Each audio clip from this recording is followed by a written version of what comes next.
ప్రతి కార్పొరేటర్ కూడా Innova Crysta car maintain చేసే పరిస్థితికి వచ్చారు.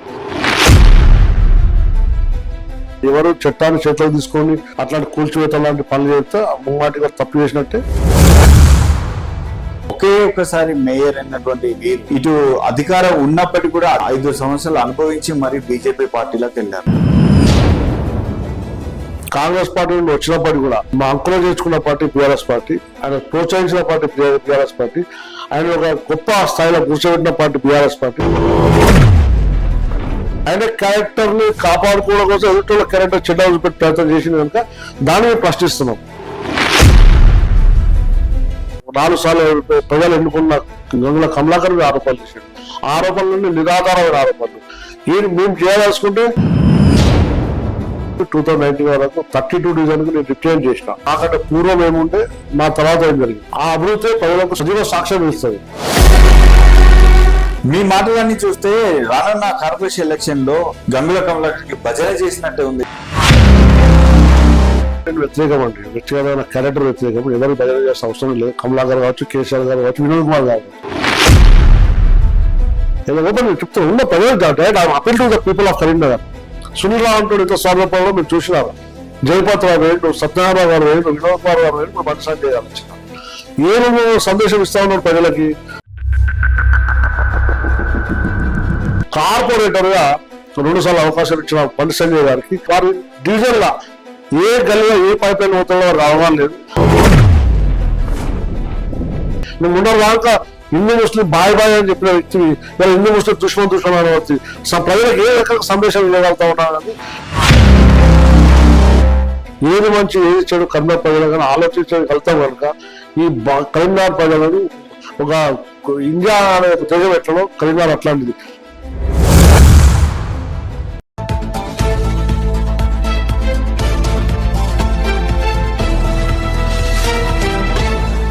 నమస్తే, వెల్కమ్ టు ఎన్ఎస్టీ. మరి మన తెలంగాణ రాష్ట్రంలో సాధారణ ఎన్నికలకు సమయం ఆసన్నమైందని చెప్పుకోవచ్చు. సాధారణ ఎన్నికలు అది సర్పంచ్ ఎలక్షన్ కావచ్చు, ఇటు మున్సిపల్ ఎలక్షన్స్ కావచ్చు, త్వరలో జరగనున్నాయని ప్రభుత్వాలు ప్రకటిస్తున్నాయి. మరి అట్లాంటి సందర్భంలో మనతో పాటు senior advocate, Karimnagar municipal corporation మాజీ కార్పొరేటర్ గారు మరియు సోషల్ వర్కర్ లో ఎంతో బిజీగా షెడ్యూల్ ఉన్నప్పటికీ మనకు కాస్త సమయం ఇచ్చారు. ప్రస్తుతం కరీంనగర్లో నెలకొన్నటువంటి రాజకీయ పరిస్థితుల మీద మనం చర్చించుకోవడానికి నేను అటు సీనియర్ అడ్వకేట్ మరియు మాజీ కార్పొరేటర్ దగ్గర ఉన్నాము. మరి వారికి స్వాగతిస్తూ మరి ఈరోజు ముచ్చట్లకి మనం స్వాగతం. నమస్తే సార్.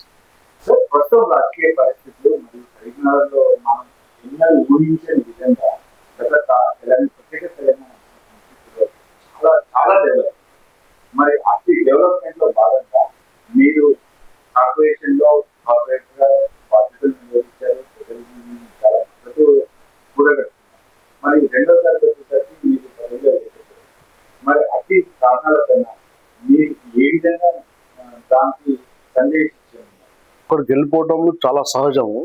అదే మీరు అన్నట్టు 2014 నుంచి 2019 వరకు నేను 32 డివిజన్ నుంచి నేను రిప్రజెంట్ చేసిన. ఆ టైంలో గంగుల కమలాకర్ గారు మాకు ఎమ్మెల్యే ఉండడం, గవర్నమెంట్ టీఆర్ఎస్ గవర్నమెంట్ ఉండడం, దాదాపు అడిగిన నిధులు రావడం, కుగ్రామంలో తలపించే నా డివిజన్ని ఒక్కసారి ఎన్నిక కాగానే పూర్తి సమూలంగా దానిలో మా డివిజన్ ఎదుర్కొన్న రుగ్మతలన్నీ తొలగించేలా డ్రైన్స్ కానీ, రోడ్లు కానీ, వాటర్ సప్లై కానీ, స్ట్రీట్ లైట్స్ అన్ని మౌలిక సదుపాయాలన్నీ కూడా 90% కల్పించడం జరిగింది. దాని ముఖ్య కారణం డెడికేటెడ్గా వర్క్ చేసే గంగుల కమలాకర్ గారు మాకు అండగా ఉండడం. తద్వారా అప్పుడు సీఎం గారు ప్రతి సంవత్సరం 100 కోట్ల రూపాయలు సీఎం అసోసియేషన్ ఫండ్స్ కింద మున్సిపాలిటీకి ఎన్నడూ చరిత్రలో ఎప్పుడు లేకుండే. ఏ ప్రభుత్వం కూడా మున్సిపాలిటీస్ కానీ, గ్రామ పంచాయతీలు కానీ సపోర్ట్ చేసే సందర్భాలు ఉండకపోతుంది. అట్లాంటిది కొత్త ఒరవడికి గౌరవ కేసీఆర్ గారు అప్పుడు రాజ్య పలికిండు. వారి సహకారంతో ప్రతి ఏటా ఒక 100 కోట్ల రూపాయలు మా నగరపాలక సంస్థకు మంజూరు కావడం, దాన్ని మేము సద్వినియోగం చేసుకొని కరీంనగర్ నగరానికి సుందర నగరంగా తీర్చిదిద్దడం అందరం కూడా భాగస్వాములు అవ్వడం మాకు చాలా సంతోషం.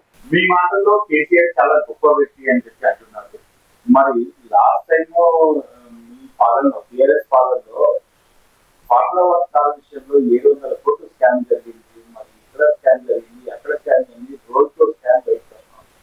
అది స్కామ్ల గురించి రోజు పేపర్లో కావచ్చు, టీవీలో కావచ్చు, వార్తల రూపంలో అందరూ చర్చించారు. ముఖ్యంగా కాంగ్రెస్ ఉన్నటువంటి ఉన్నటువంటి లీడర్లు మరీ చెప్పేది ఏంటంటే ఈ దురహంకారానికి స్వస్తి పలికాము, ఇప్పుడు దురపాలన లేదు ప్రజాపాలన నడుస్తున్నాను.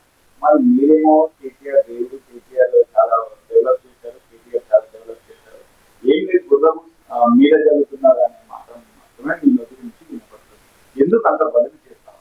ఇది భజన అనరాదండి, ఇది భజన అనరాదు. మా నాయకుల మీద మాకున్న విశ్వాసం, వారి పట్ల మాకున్న గౌరవ మర్యాదలు. కాకపోతే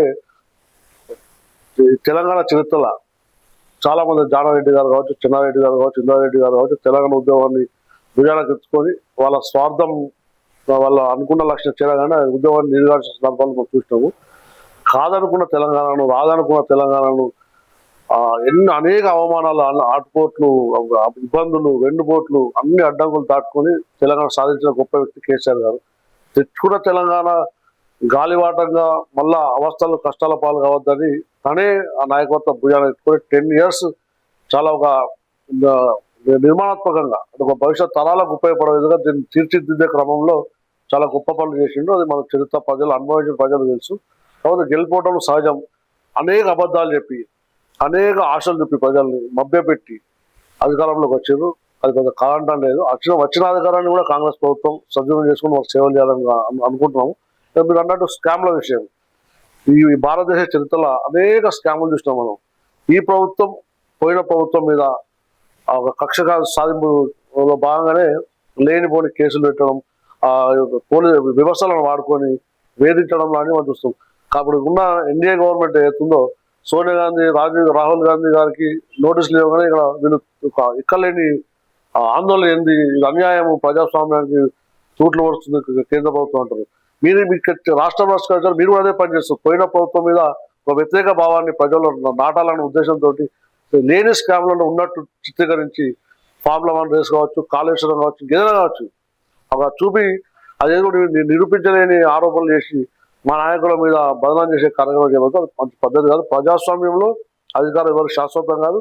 ఇదే ఒరవడి కొనసాగితే రాబోయే రోజులలో మేము అదే రెసిప్రోకల్ గా మా నాయకత్వం కూడా మేము ఇట్లాంటి చర్యలు చేపడితే అది ఇది ఈ చర్యలు అనేవి డెమోక్రటిక్ సిస్టమ్ మీద ప్రజలకు పూర్తి స్థాయిలో విశ్వాసం పోయే ప్రమాదం ఉందని కూడా ఈ సందర్భంలో తెలియజేస్తాం.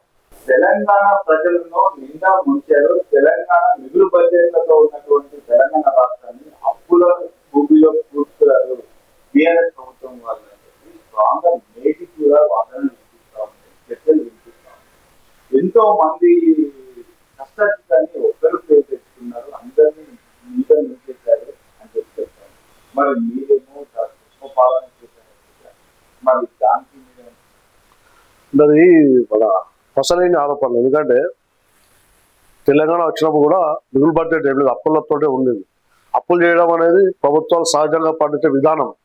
అమెరికా లాంటి దేశాలకి అప్పులు ఉన్నాయి, జపాన్ లాంటి దేశాలకు అప్పులు ఉన్నాయి. కదా మన దేశం చేయొద్దు అని కాదు, చేసిన అప్పును ఒక ఎకనామిక్ మన జనరేషన్ మీద పెడితే భవిష్యత్ తరాలకు ఉపయోగపడే విధంగా ఉంటాయి. ఇప్పుడు కాళేశ్వరం ప్రాజెక్ట్ అనేది ఈ తెలంగాణ చరిత్రల నీటి సమస్యకు శాశ్వత పరిష్కారం చూపెట్టే గొప్ప ప్రాజెక్ట్ అది. దాన్ని ఆ ప్రాజెక్టు ద్వారా కేసీఆర్ గారికి వచ్చిన గొప్ప పేరుని తుడిచిపెట్టే క్రమంలో బీబీసీ లాంటి ఛానల్స్ కూడా చాలా పొగిడినాయి. ప్రధానమంత్రి గారు కూడా, మోడీ గారు పోయినారు, గడ్కరీ గారు పోయినారు. చాలా మంది కేంద్ర మంత్రులు అప్పుడు వచ్చి కాళేశ్వరం గొప్ప ప్రాజెక్టును చాలా గొప్ప కీర్తించిన సందర్భాలు కూడా ఉన్నాయి. అది ఆన్ రికార్డు కూడా ఉంది. అది కాకపోతే ఇప్పుడున్న ప్రభుత్వాన్ని బదనాం చేయాలని లేని ఆరోపణలు. కేసీఆర్ గారు దూరదృష్టితోటి దీనికి తెలంగాణకు ఒక శాశ్వతంగా ఆదాయం వనరులు కల్పించే క్రమంలో పెట్టిన పెట్టుబడులే అప్పుల రూపాయలు తీసుకొచ్చి, కానీ ఆ వెల్ఫేర్ స్కీమ్స్ మీద అప్పులు చేసి పెట్టినే కాదు, ఒక తెచ్చిన అప్పంతా కూడా ఫ్యూచర్ జనరేషన్ కి ఎకనామికల్ జనరేషన్ కోసం పెట్టిన అప్పులని మేము భావిస్తాం. మీ మాటలు వింటేనేమో, బీఆర్ఎస్ వాళ్ళు మాటలు వింటేనేమో వాళ్ళు బిగ్గెస్ట్ డ్యామ్ అన్నారు. మరి ఇప్పటి వరకు కాళేశ్వరం ప్రాజెక్ట్ కి డ్యామ్ అప్రూవల్స్ కూడా రాలేదు. దానికి 1,00,000 కోట్ల రూపాయల ధనాన్ని వృధా చేశారని చెప్పి, అందువల్ల మనకు చాలా వరకు అప్పులు ఉండిపోయినాయి తెలంగాణ రాష్ట్రంలో నుంచి. ఇప్పటికి కూడా కాంగ్రెస్ ప్రభుత్వం ముందుకు. మరి మీరేమో చాలా గొప్ప ప్రాజెక్ట్ అని అంటున్నారు. మరి అందుకు మీరు ఆ గొప్ప ప్రాజెక్టు ఎవరికైనా ప్రజలకు ఉపయోగపడిందా? ఒక ఎకరా పొలం ఎక్స్ట్రా పండిందా? ఏది చూసుకొని మనం గొప్ప ప్రాజెక్ట్ అనుకోవచ్చు? కాళేశ్వరం ప్రాజెక్ట్ ఏదైతే ఎలక్షన్ల ముందు 2 పిల్లర్స్ కుంగిన కారణంగా దాని నీళ్లు నిల్వ చేస్తలేదు. దాని ఎఫెక్ట్ గడిచిన 2 పంటలకు కూడా నీళ్లు యావత్ తెలంగాణ ప్రాంతం ఏదైతే ఉత్తర తెలంగాణ ప్రాంతాల్లో ఒకప్పుడు ప్రతి చెరువు కుంట అన్ని కూడా నీళ్లతో నిన్న కుండ లెక్క కలకలాడే పరిస్థితి ఉండే. ఈరోజు మా డ్యామ్ కరీంనగర్ డ్యామ్ చూస్తే ఎండిపోయే దుస్థితి పడుతుంది. పాతకాలం నాటి రోడ్డు బయటకు వచ్చే పరిస్థితి ఉంది. అంటే ఈ దుస్థితి మా కళ్ళకు కనబడుతుంది. దీనికంటే ముందు వరండా ఈ కాంగ్రెస్ గవర్నమెంట్ రాకముందు ఏ మారుమూల గ్రామంలో పర్యటించిన చిన్న చెరువులు కుంటలు తూములు కూడా నిండు కుండల్లా కలకలాడిన సందర్భాన్ని మనం చూస్తున్నాం. ఇప్పుడేమో పూర్తి ఎండిపోయి ఎడార్లు తరవేసిన పరిస్థితి చూస్తున్నాం. కనుక కాళేశ్వరం ఎఫెక్ట్ మన ఎగ్జాంపుల్ అది. అప్పుడు మనం ఎత్తిపోసిన నీళ్ళతో కలకలైన చెరువులు కుంటలు తూములు అన్ని కూడా ఇప్పుడు ఆ ఎత్తిపోత లేక మొత్తం ఎండిపోయి ఎడార్లా మారిపోయింది. అదే కాళేశ్వరం గొప్పతనం మనకు సజీవ సాక్ష్యం కనబడుతుంది తెలంగాణ ప్రాంతాల్లో. మీరు కాళేశ్వరం ప్రాజెక్ట్ ని అంతగా పోగొట్టున్నారు కాబట్టి నేను ఒక మాట కాళేశ్వరం ప్రాజెక్ట్ ఎన్ని నెలలు మనకు నీటిని సరఫరా చేసింది, ఒక్క నెల కరెంట్ బిల్ ఖర్చు అవగాహన ఉందా? అది నమస్తే మాకు. ఎందుకంటే ఒకటి నీరు అనేది వ్యవసాయం కావచ్చు, తాగునీరు కావచ్చు, పరిశ్రమలకు కావచ్చు. నీరు లేకపోతే ఈ 3 వ్యవస్థలు కూడా కుంటుపడిపోయి నీరే జీవనాధారం. మనిషి కావచ్చు, వ్యవసాయం కావచ్చు, పరిశ్రమలకు కావచ్చు. ఆ నీరు లేకపోతే తెలంగాణకి ఏముంటుంది? ఏం లేదు. అట్లాంటి నీటి కోసం ఎంత లక్షల కోట్లు అప్పు చేసినా పెట్టినా తప్పలేదు. దాంతో జనరేట్ అయింది కదా. ఇప్పుడు పరిశ్రమలు కలగాలాడినాయి, వ్యవసాయం కలగాలాడింది, ప్రజలకు తాగునీరు అందించగలిగాం. దీనికి ఇంట్లో బోరింగ్ కరెంట్ బిల్లు కానీ బోరింగ్ వేసుకోకపోతే నీళ్ళకి వస్తే అది మనకు ఒక జీవనాధారం. అది నీరు కాళేశ్వరం గొప్ప ప్రాజెక్టు, అది అనుమానం. కాకపోతే ఈ వ్యతిరేక ప్రచారం ఏదైతుందో తొందరగా వ్యతిరేక ప్రచారాన్ని ప్రజలు ఆకర్షిస్తున్నారు కనుక ఆ ప్రచారాన్ని ప్రజలు ఎప్పటికైనా తెలుసుకుంటారు. ప్రాజెక్ట్ గొప్ప. ఎందుకంటే తెలంగాణ ఉత్తర తెలంగాణకు అదొక శాశ్వతమైన నీటి సమస్య. హైదరాబాద్లో నీటి కష్టాలు లేకుండా చేసే గొప్ప ప్రాజెక్టు కాళేశ్వరమే. కానీ అది ఆ వ్యతిరేక ప్రచారం కోసం కాళేశ్వరం కొన్ని రోజులు పక్క పెట్టినా కూడా అది ఎన్ని రోజులు పెట్టలేరు. ఎందుకంటే ప్రజలకు నీరు కానీ పరిశ్రమలకు కానీ తాగునీరు సాగునీరు అవసరం కనుక తప్పకుండా కాళేశ్వరం వాళ్ళు ఆపరేట్ చేయాల్సిందే. దాని ద్వారా తెలంగాణ అంతా కూడా సస్యశాలం కావాల్సిందే, తప్పలేదు. కరీంనగర్ మున్సిపల్ కార్యాలయంలో జరిగినటువంటి స్కామ్ మీకు అవగాహన ఉందా? మీరు ఈ 10 ఏళ్ళ జరిగినటువంటి 5 సంవత్సరాలు ఎందుకు నోరు విప్పలేదు? అవగాహన ఉన్నారు? అక్కడ వాస్తవంగా జరిగినాయి, చాలా స్కామ్లు జరిగినాయి. అది మేము మా స్థాయిలో మేము పోరాడినాం. అంటే మేము కూడా వాయిస్ మేము సైలెన్స్ పెట్టి నేచర్ ఉన్న వ్యక్తులం కాదు. నేను 5 సంవత్సరాలు కార్పొరేట్ ఉన్నా కూడా ఆ చిన్న పొరపాటు జరిగితే జనరల్ బాడీ మీటింగ్ లేవనెత్తడం, ఆ సమస్యలు అట్లాంటి తప్పులు జరగకుండా కాపాడగానే మున్సిపల్ నగరపాలక సంస్థ కాపాడిన వ్యక్తులలో మేము. ఎందుకంటే నా డివిజన్ పరిధిలో ప్రభుత్వ స్థలాలను కాపాడినా వాటి అభివృద్ధి చేసినాం. మీరు అన్నట్టు గడిచి 5 సంవత్సరాలకు చాలా జరిగింది. ఎందుకంటే మేము పేపర్లలో ఏదైనా ఆరోపణలు వచ్చినాయి, ఎక్సెస్ బిల్స్ క్లెయిమ్ చేసినని, జంక్షన్ల అభివృద్ధిలో మా అవతవకలు జరిగినాయని, లేని పని చేసినట్టు బిల్స్ రికార్డ్ చేసినట్టు అవకతవకలు జరిగింది. దాని మీద విజిలెన్స్ విచారణ కోసం మా సహచార కార్పొరేటర్లు కూడా అప్లై చేసిండ్రు, కంప్లైంట్ చేసిండ్రు. దాని విచారణ జరుగుతుంది. భవిష్యత్తు నేను అనుకుంటున్నా ఆ విచారణ సమగ్రంగా జరిగి దోషులు శిక్షించబడతారని పూర్తి విశ్వాసం. అంటే అవకతవకలు జరిగిన మాట వాస్తవమే. అంటే అది మేము కూడా పత్రికల ద్వారా తెలిసింది. మా సహచార కార్పొరేటర్ల ద్వారా తెలిసిన సమాచారం ఏంటంటే కొంత ఎక్సెస్ అమౌంట్ బిల్ రికార్డ్ చేసినట్టు, అది క్లెయిమ్ చేసినట్టు, కాంట్రాక్టర్ అధికారులు కుమ్మక్కైనట్టు వీటి ఆరోపణలు ఎదుర్కొన్నారు. దానికి సంబంధించిన విజిలెన్స్ విచారణ జరుగుతుంది. బహుశా నేను త్వరలో ఆ విచారణ ముగిసి దోషులుగా తేలితే అదే చర్యలు తీసుకునే కూడా పూర్తి విశ్వాసం మాకు.